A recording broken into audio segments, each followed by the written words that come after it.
Este Congreso Aeronáutico y Espacial es la tercera edición del mismo, se celebra cada 2 años y está organizado por el Consorcio Aeronáutico Gallego.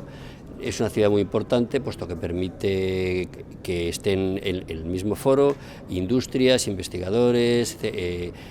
tanto españoles como extranjeros, industrias de distinto tamaño. En Galicia ha crecido el sector aeronáutico y pensamos que hay que apostar por él. Por tanto, nos parece muy importante que este evento, que está siendo un éxito, tenga futuras ediciones en años venideros, y desde mi perspectiva como profesor de la Universidad de Coruña, pues nosotros, en que estamos muy inmersos en el mundo aeroespacial, estamos haciendo todo lo posible por colaborar con las actividades del Consorcio Aeronáutico Gallego. Les animamos a la sociedad gallega a que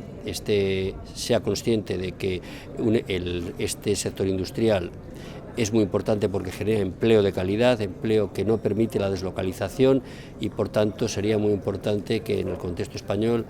Galicia se consolidase como una de las autonomías de referencia para la industria aeronáutica.